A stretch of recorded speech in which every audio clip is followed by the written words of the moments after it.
All right.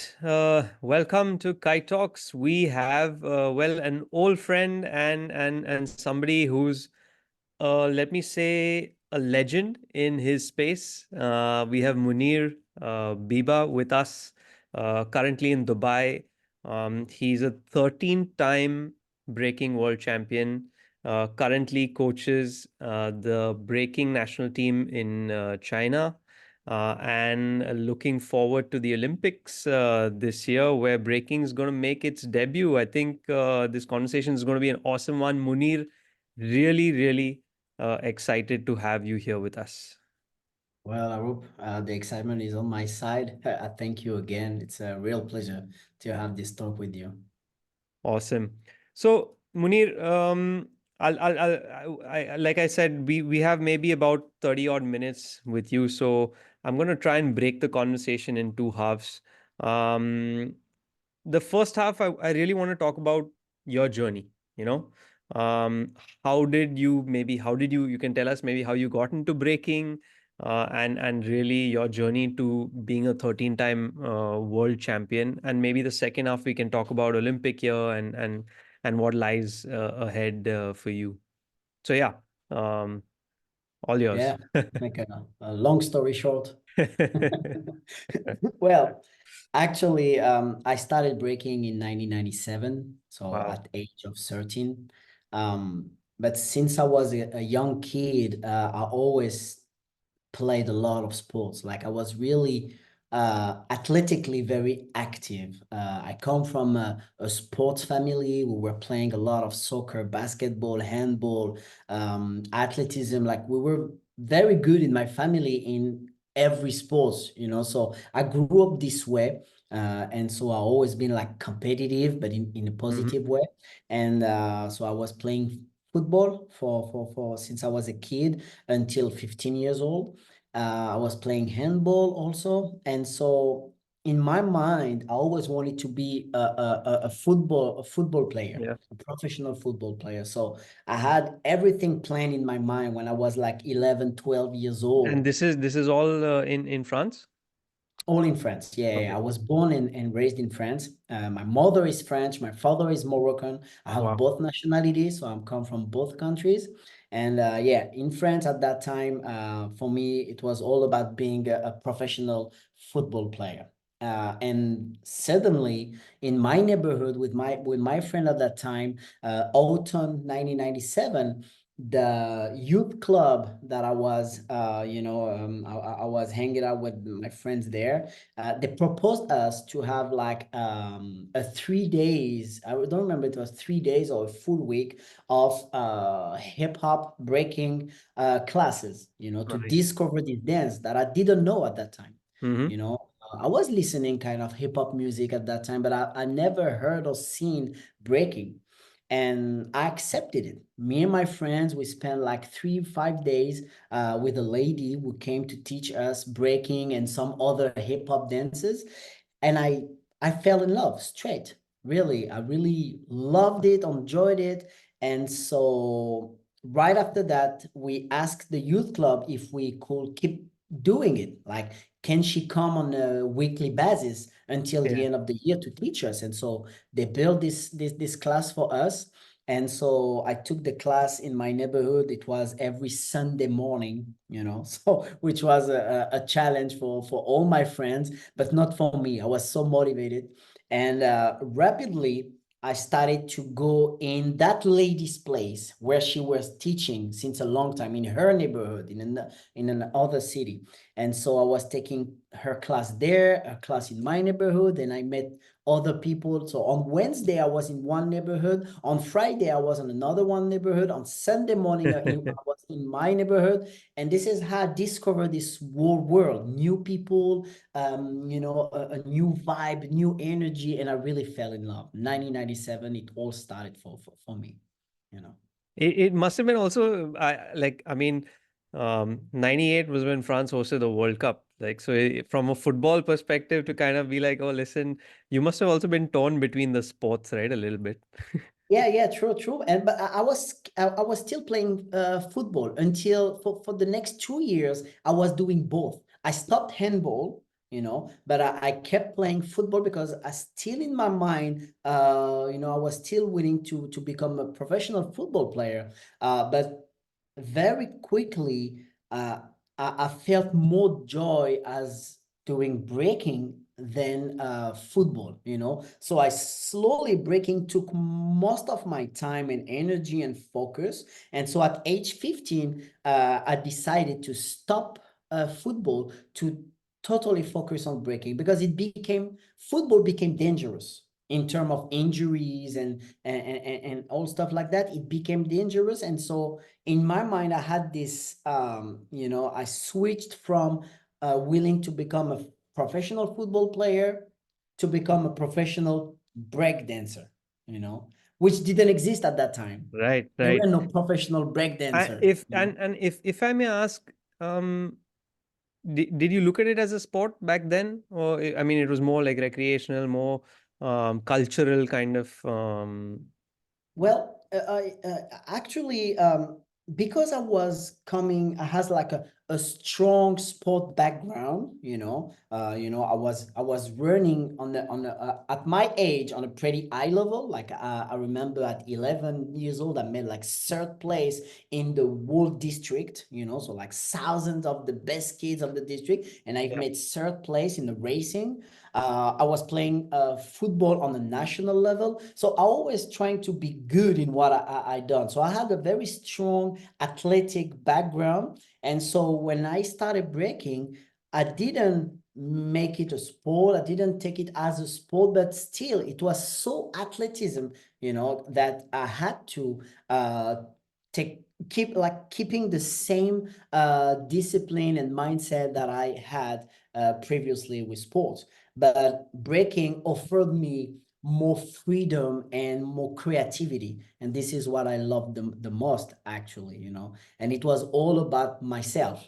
Yeah, Like yeah. a lot of people see breaking as a very dangerous sport, but injuries are very rare, It's Interesting. because first of all, it's all about us. Like Yeah, it's not about your opponent that gonna tackle you on the back or push you or whatever, right. So most of the time on team sports, you get injured by your opponents mostly, a bad True, foot or whatever. true. In breaking, it's all about yourself. So you control your move, you control what you do, you don't throw yourself on the floor, you study the move, you practice it on mat, you protect yourself, and you progress slowly and slowly. So once we see breakdancers, actually we see complete artist athlete who really study the move and master what they do, So basically, we don't get injured that often, which is a good thing, And so, no, I didn't take it as a sport, but in my mind, I was still an athlete, Yeah, because yeah. doing such move and Of learning course. the backflips and everything, for Yeah. me, it was even more extraordinary than playing football or handball or whatever. Fast forward a bit. At that point, did you kind of envision that you would be competing at the world stage and with this sport and this kind of cultural expression in terms No, of not breaking? really. No, No. not at the beginning. Because first of all, I came from a small town in France, on the west part of France. And at that time, we didn't have internet. Um, we didn't have a lot of competition. And the few competition that existed were only like top competition, So the gap between me and who I was watching on old tapes and stuff was Hmm. too big. When I was playing football, I was related to people with same age as me, so I had Yeah. like a track of reference. Here, I only see people who are like 15 years ahead of me. So for me, I could never match their level at that time. And I was still very young. And if you were not from Paris or Hmm. Lyon, like the big cities of France, Yeah. you didn't have information, So, and breaking is something that is always evolving, always changing, always progressing. So from one year to another year, the technical level, the creativity process is totally different. So if you're from a small city and that you don't travel and meet people there or don't see it or whatever, your progression is very slow. While in breaking in general, the progression is very fast.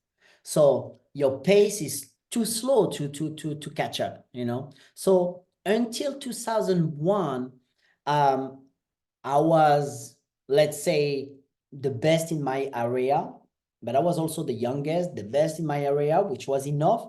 But Mm-hmm. then in 2001, I had the opportunity to meet a lot of dancers from Paris, because in my neighborhood, in my city, we had a contemporary center, Okay. contemporary dance center. Nice. And at that time, back in the 90s, early 2000, um, hip hop dancers collaborating with contemporary choreographers was very famous in France.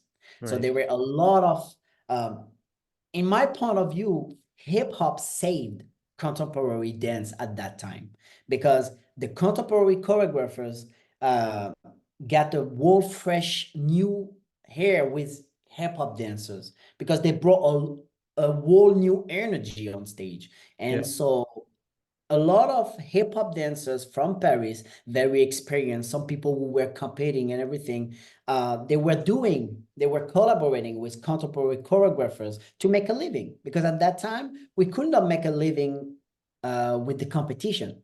There was very few competition. There were almost no money prize or whatever. So it was not professional at all. So to make a living, they had to work on theater, you know, and Mm-hmm. make Right. showcase and everything. And so in France, it's very structured, and it's a great opportunity. And so that's how I started to meet a lot of hip hop dancers, break dancers from Paris.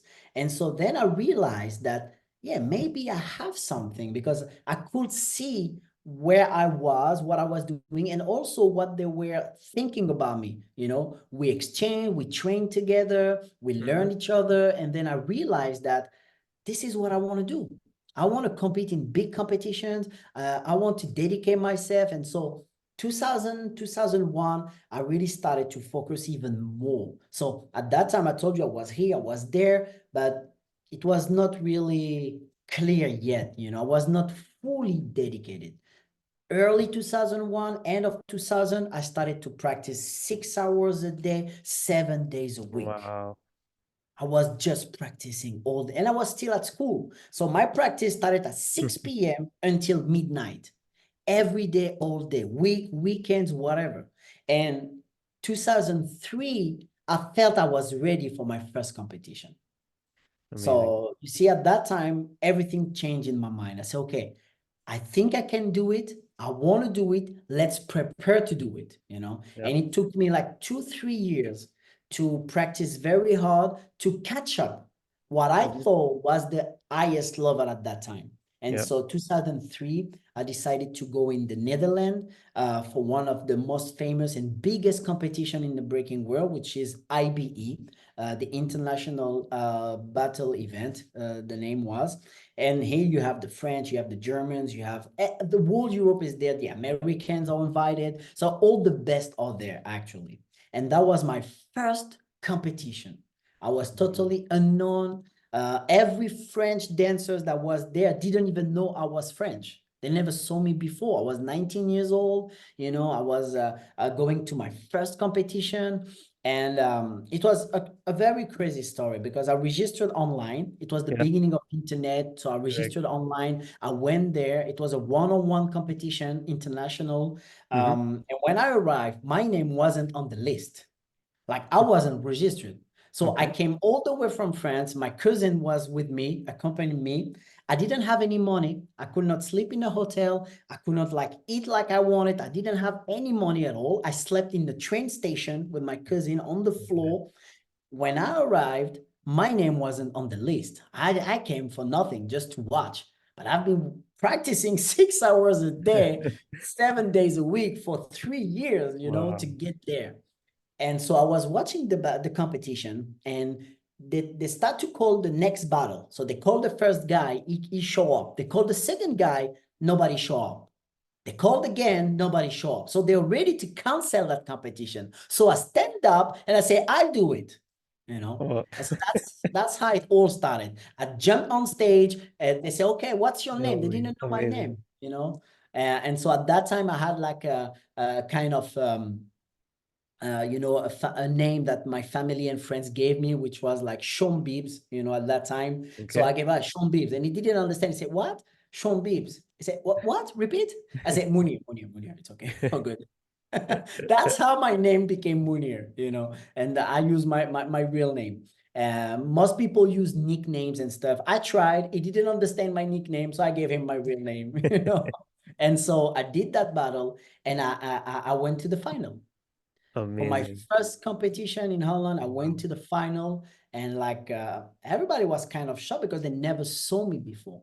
And people are not used to. We see people progressing slowly because they show up early. They come at a very young age, they Yeah, compete, yeah, they lose, they come again the next year, the next. So you see them, you know them, you see, oh, this guy has some potential. And a couple years after, you see, oh, you see, he deserves it. Now he's getting good. But suddenly you got one guy come from nowhere and get to the final in one of the biggest competition in Europe. So this is how it all started for me, because after this, I realized that I had the potential to do something, you know. And so when I came back home, I trained even more, you know, I trained even more. I can imagine.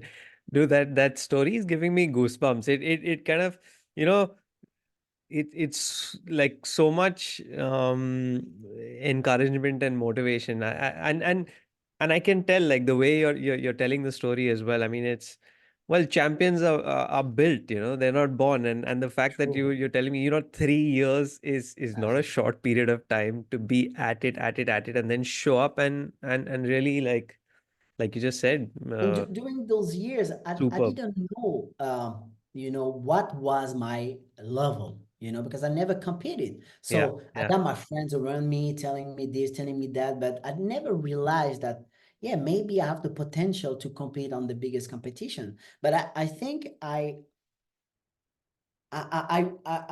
saw it so high that I raised a certain level of expectation for myself. Hmm. That's what I practiced so much. And I Yeah, practiced so much that at the end, I won't say it became easy, but I didn't feel it's too hard actually. You know what I yeah, mean? yeah. But this followed me my world career. Like we later with the crew, we have won some of the major world championship almost easily. But what the hardest part was the training. We Yeah. were training so hard that we made the competition easy because our opponent never matched the level of training that we were doing, you know. And so Amazing. it started this way for me. And yeah, the story is crazy because when I say I slept in a train station, that's true. I didn't have money to go to the hotel. So Wow. on Saturday, we arrived on on Saturday morning. So I slept one night. We arrived on Saturday morning with the night train or something. We spent the day at the competition. I did the pre-selection that I've just told you. And so the competition started the next day. So I qualified. I jumped on stage. I do one battle. I win. Okay, you qualify for tomorrow. Like the best 64 people. There were more than 100 people competing. So the best 64 will compete tomorrow. So I slept on the train station. I woke up very early. I didn't sleep well. It was like very crazy, messy, and dangerous at that time. It was in Rotterdam, a train station in Rotterdam, in 2003. It wasn't a joke. I wake up early, and they were opening the door at 4 p.m. So I had to wait until 4 p.m. until they opened the door and the competition starts. So I went to the Burger King. It was the only thing open at the 8 a.m. or something. And I spent the whole day at Burger King with just one orange juice. That's it. I didn't have anything else. I didn't eat. I didn't have money for this. And I've Amazing. been waiting my time until they opened the door and I finally get there and do my thing. And so, yeah, it was a lot of satisfaction. And yeah, it was for me the turning point in my career. Super, man. That's it's so awesome to hear. I mean, firsthand these kind of stories, and this is what I mean motivates a lot of people.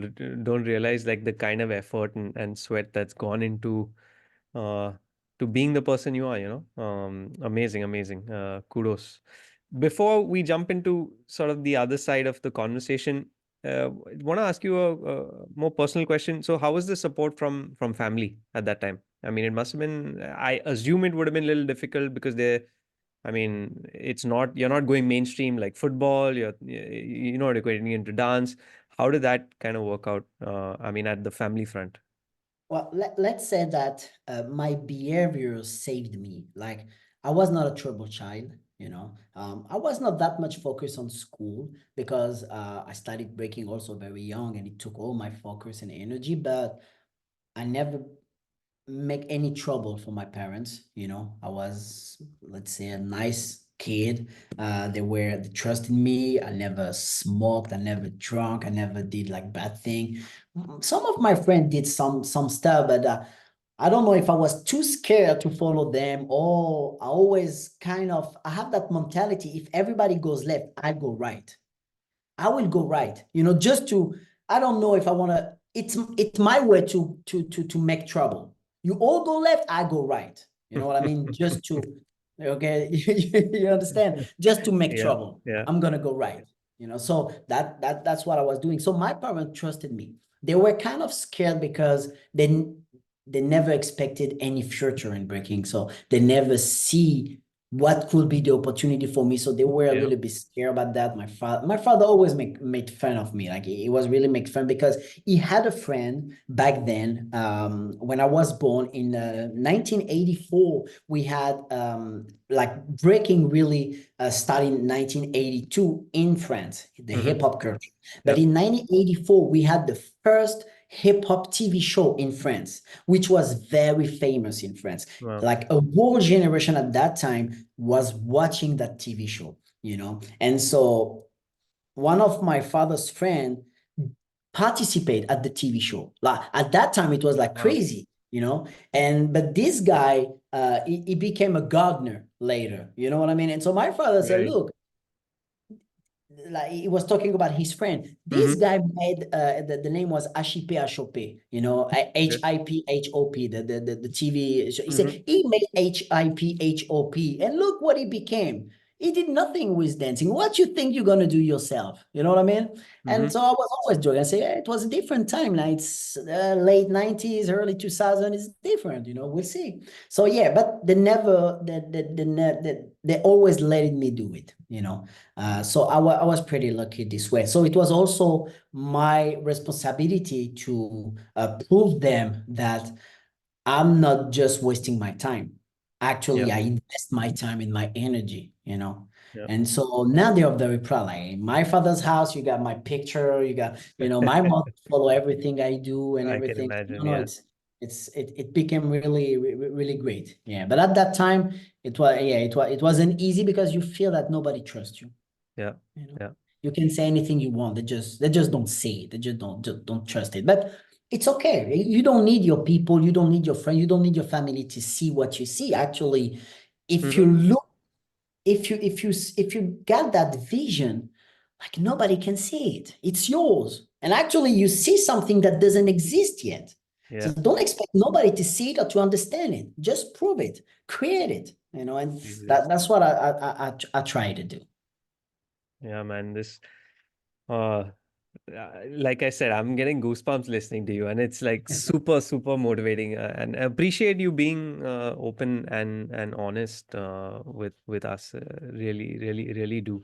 Trying to talk about what I did, because some people sometimes they say that's true. We listen to this story, or we read this story, but people must understand that this is real stories. Like, this is not something we create or we talk about. No, this is real, and breaking comes from the street. Yeah. So it's only like it's street stories. It's hard to do a lot with nothing. Like, you got few, you got to create a lot with that. So it takes a lot of being creative, a lot of determination. It's a will that drives you, and that's what I did. But at that, sometimes I say, if I had to do it again, I don't know if I would do it again, because maybe Mm-hmm. now I got older, I got responsibilities, so I think more. But at that time, we Yeah. just go. We didn't think about consequences. We didn't think that way. But the Yeah. difference is between me and my friends who started with me, and who some of them were more talented than me. They progressed a lot faster than me, but they never keep up. Training was on Sunday morning. They didn't Mm-hmm. show up. So small difficulties became big difficulties for them. Mm-hmm. And if you don't learn how to overcome small problems, how are you gonna do when you're gonna have to deal with big problems? Yeah. You know. Yeah. And so that's the thing. That's what made the difference. I never stopped. That's awesome. Munir, your story from 2003, 2 decades later. Now we're sitting 2024 Paris Olympics. Breaking is going to make its debut. I mean, it's that I know you've been a big part of being an advocate for the inclusion in the Olympics. Tell us a little bit about how that's come about, and maybe your journey for us to get to this point. I know we're still to see the Olympics. It's still it's coming, and it's an exciting year ahead. But yeah, tell us a little bit about how we've gotten to this point. Well, it all started in 2017 when I received a call from Storm. Storm is a legendary German b-boy, one of my biggest inspiration, from the first European generation. And at that time, he called me and said, Munir, do you have anything against breaking at the Olympics? I said, no, you know how I work, you know my feeling and my thoughts, so absolutely not. He says, so would you be part of breaking at the Youth Olympic Games as a judge, international judge for the world process? And so this is how it all started. Breaking made its debut at the Youth Olympic Hmm. Games. So the Youth Olympic Games were taking place in 2018 in Buenos Aires, Yeah. Argentina. And so early 2017, I got involved with a few international experts. Actually, I was the only French involved in this process. And so we've been working to build the Youth Olympic Games program, to deliver the competition for the World Dance Sport Federation, which Yeah. was breaking never had a federation, and so the Hmm. IOC, uh, they asked the WDSF to be related to breaking and to bring breaking at the Olympics, and so this is how it all started. So 2018, I was judging the Youth Olympic Games final after I've been judging all the process qualification and everything all around the world. Um, and it was such a success that Paris 2024, um, they came to see breaking, but breaking never been before that part of Paris 2024's discussion. It was not in their Hmm. mind. Yeah. No, they had plenty of other sport they were willing to add, but they never thought about breaking at all. Interesting. But it was a massive success. Like, it was the most crowded venue at the Youth Olympic Games. The music, the energy, everything, plus the crowd. It was like parents, grandparents, kids. A mix of people, and the IOC members came every day, to watch the competition.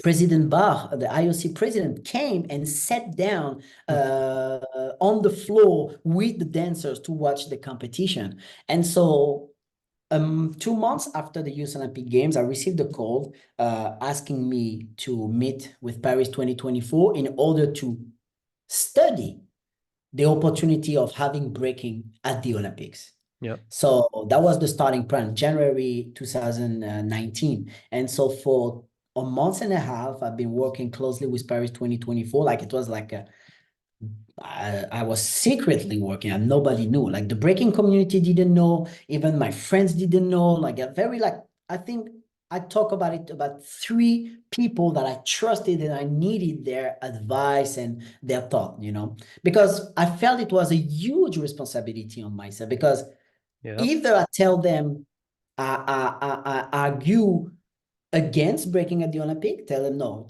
it won't work for this and this reason, or I give them the arguments for breaking at the Olympics. So Mm-hmm. the future of breaking was kind of on my shoulder now. Yeah. A lot of Yeah. people have been working hard to bring it to the Youth Olympics and everything to make it a success. Now it's my turn to take the responsibility to push it even forward or not.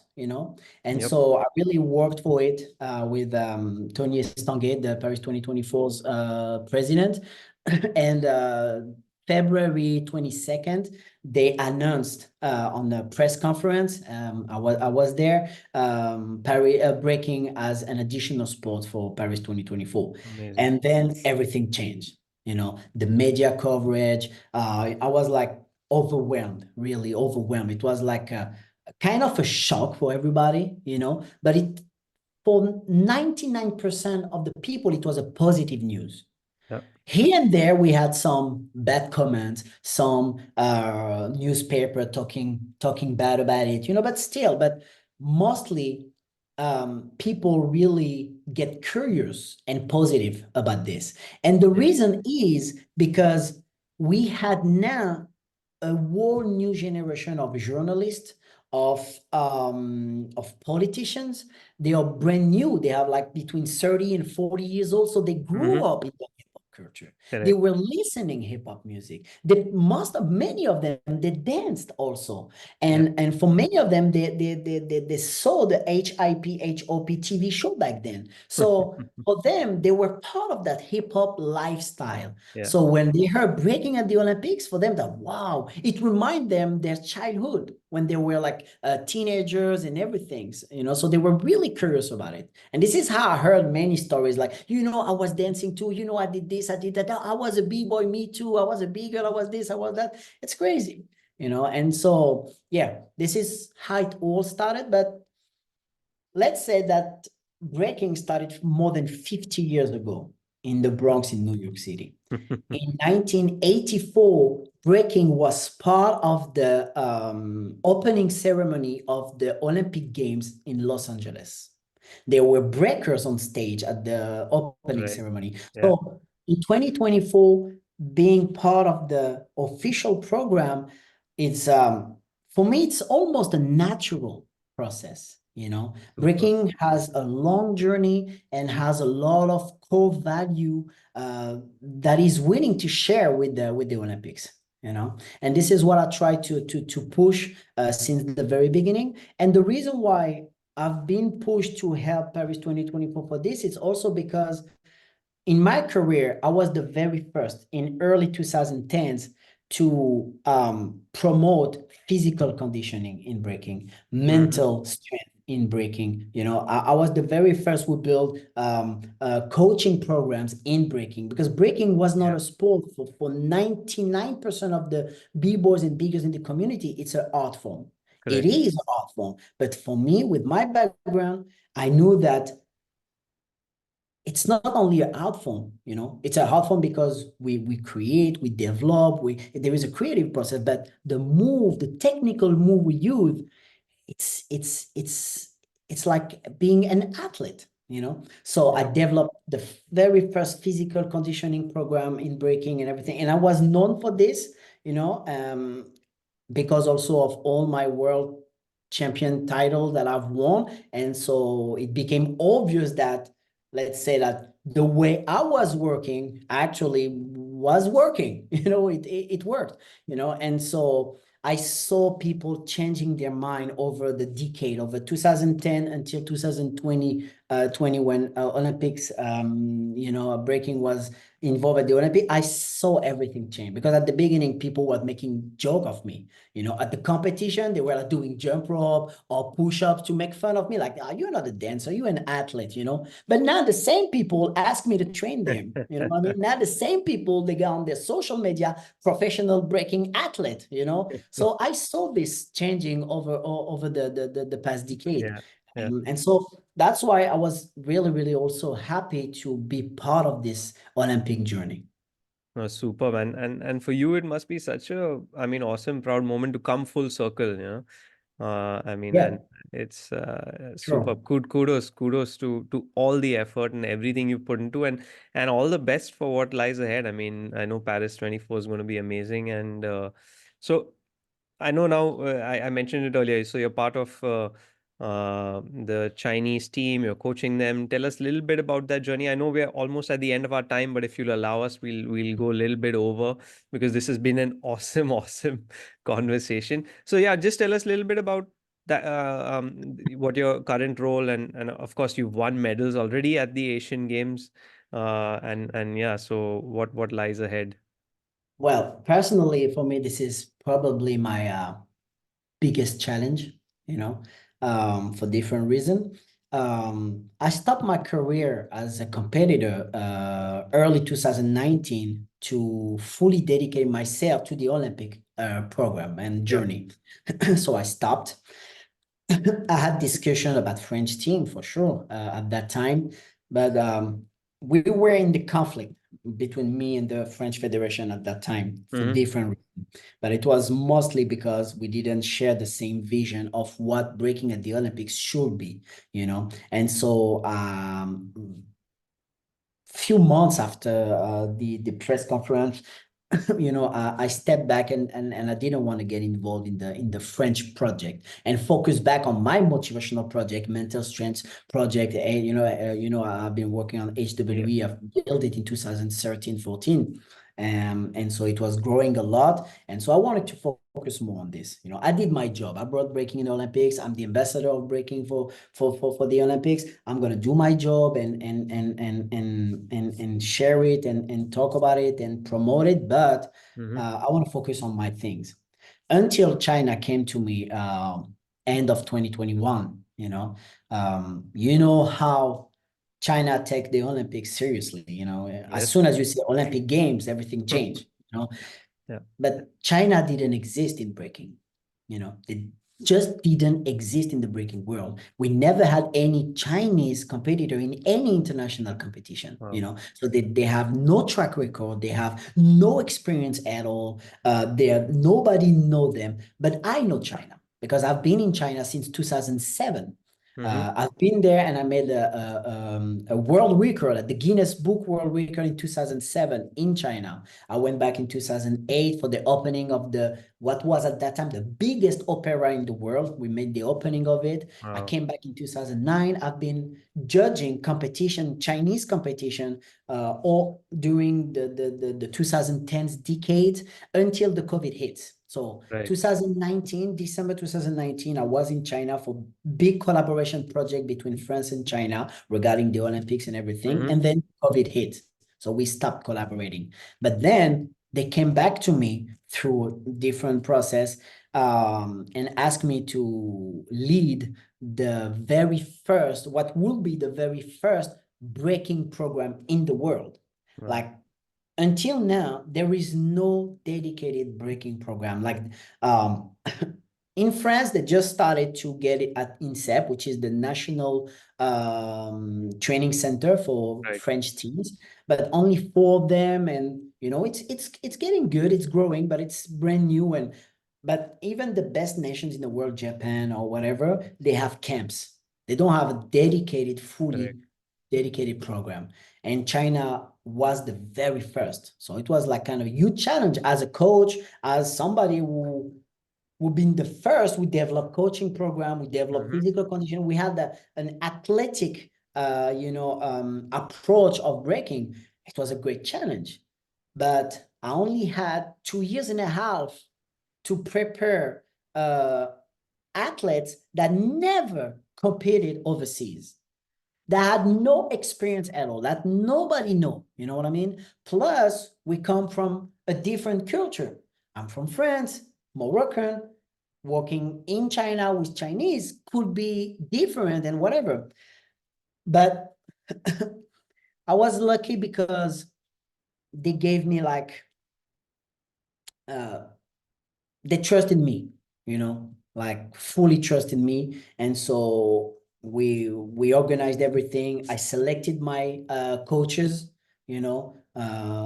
and we started this project under very difficult condition because we started in January 2021, 22, January 2022 only. So just Wow. 2 years ago we started, but we started under COVID quarantine in China still. I Mm. could not travel to China.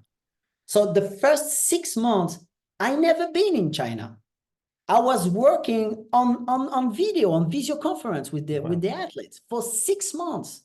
Only one of my coach could go before they close all the flights. He stayed there for 3 months, 3 months and a half, So that was the very beginning. And from April to July, we have been working on remote.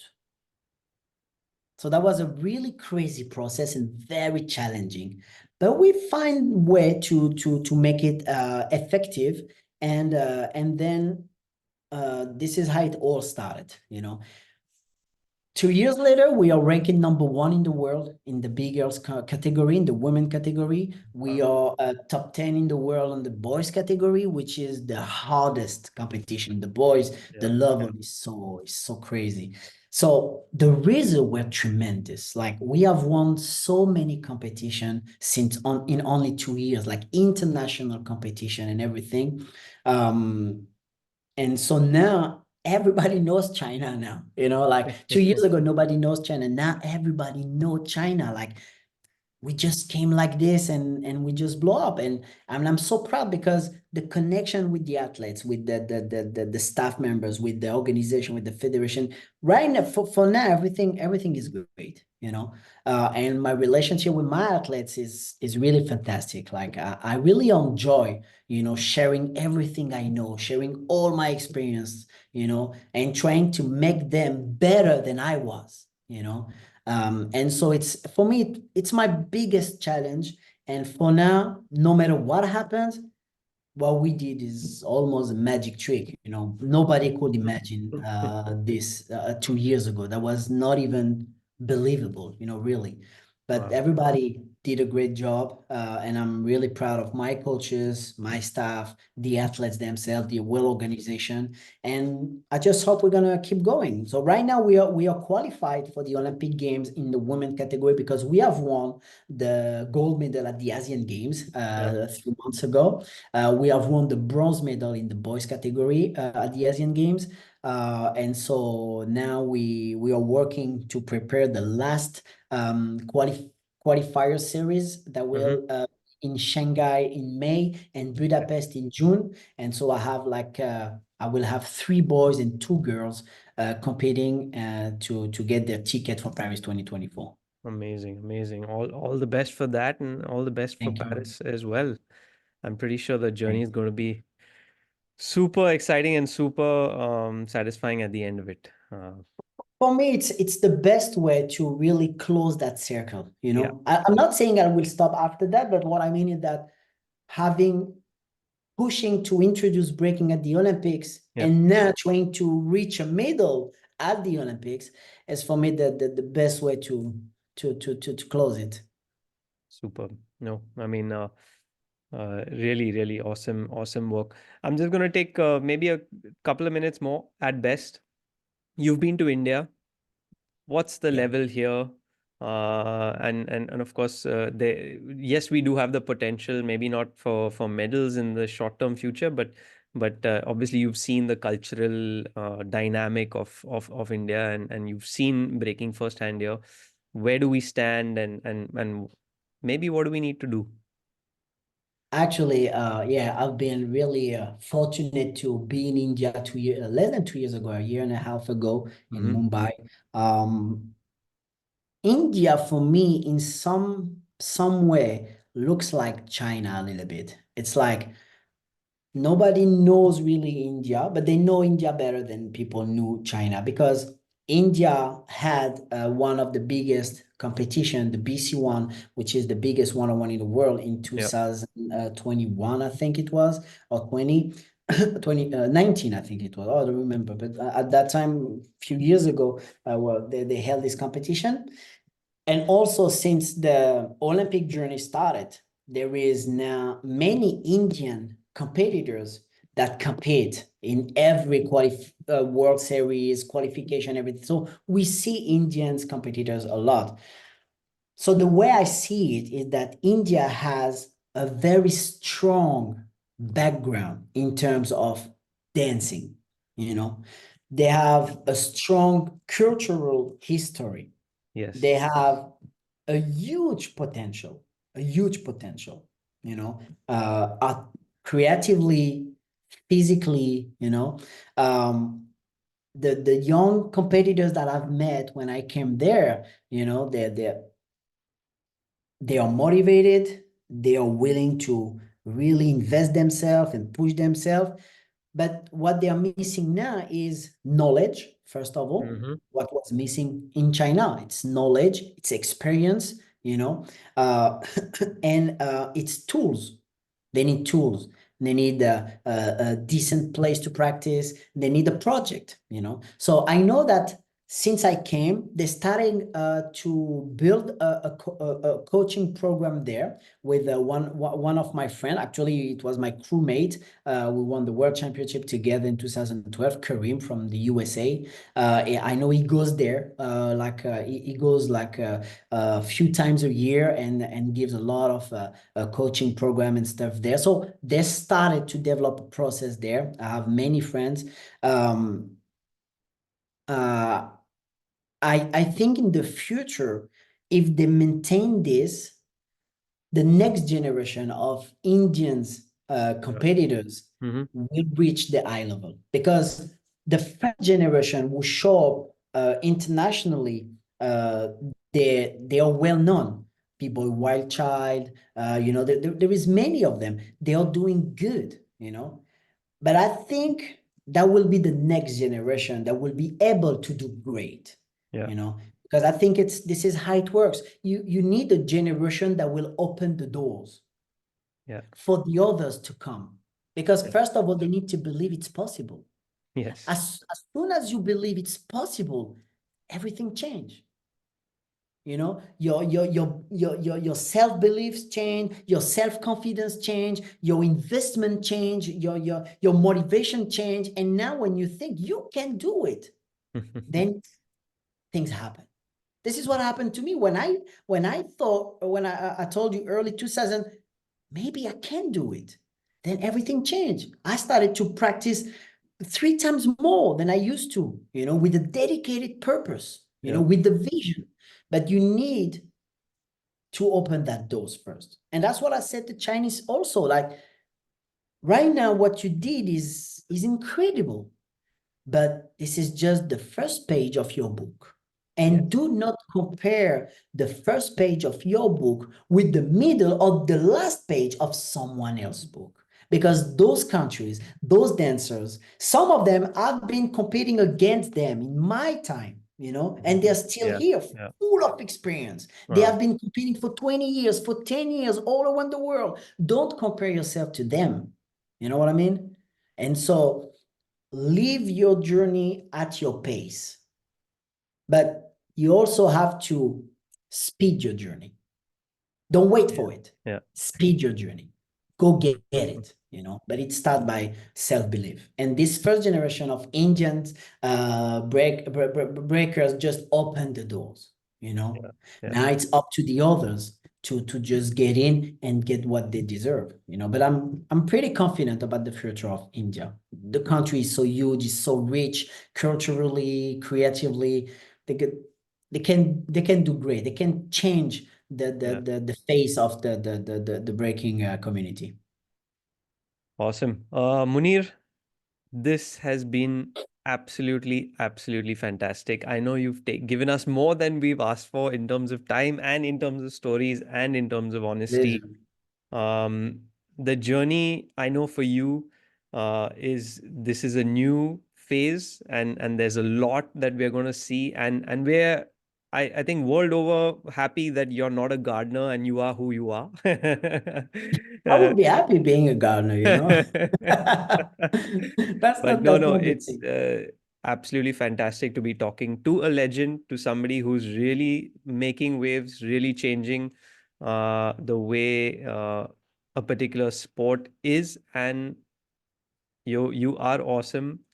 Please continue doing what you're doing, and I hope we see you in India to make some magic happen here as Definitely. well. Definitely. Thanks to you, Arup, for having me. Thanks to you, and I appreciate it. Super. Peace. See you.